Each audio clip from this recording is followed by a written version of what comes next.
जी दोस्तों, अवांखे भलीकार कयूं था पंहिंजे चैनल सिंधी लाइव में।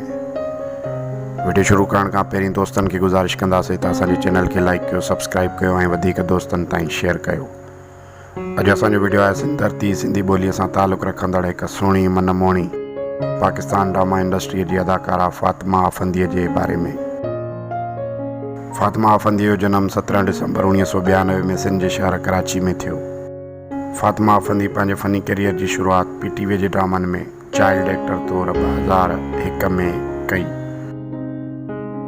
फ़ातिमा अफ़ंदीअ जे वालिद जो नालो मुश्ताक ऐं संदसि जी वालदा जो नालो फ़ौज़िया मुश्ताक आहे। संदसि जी वालदा सिंधी तोड़े उर्दू ड्रामनि जी हिकु मशहूरु अदाकारा पिणु आहे।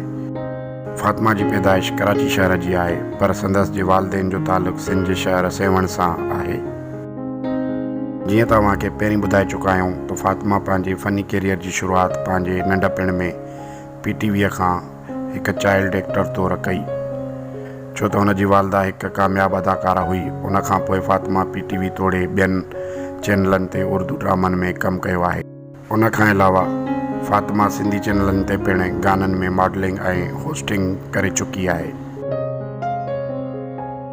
फ़ातिमा जे कुझु मशहूरु ड्रामनि जा नाला कुझु हिन रीति आहिनि: मनो सलवा, मेरी ज़ात ज़राए बेनिशान, इश्क इबादत, काश में तेरी बेटी न होती, मुनाफ़िक ऐं ॿियनि खोड़ सारनि मशहूरु ड्रामनि में पिणु कमु कयो आहे। जी दोस्तो, त इहो ई टिड़ी मालूमात सिंध धरती सिंधी ॿोली सिंधी सकाफ़त सां तालुक़ु रखंदड़ हिकु अदाकारा फ़ातिमा अफ़ंदी जे बारे में। उमेद कयूं था असांजो वीडियो अव्हांखे पसंदि आयो हूंदो।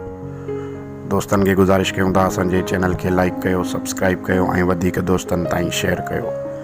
वॾी महिरबानी। लख थोरा। जी लतीफ़। जय झूलेलाल।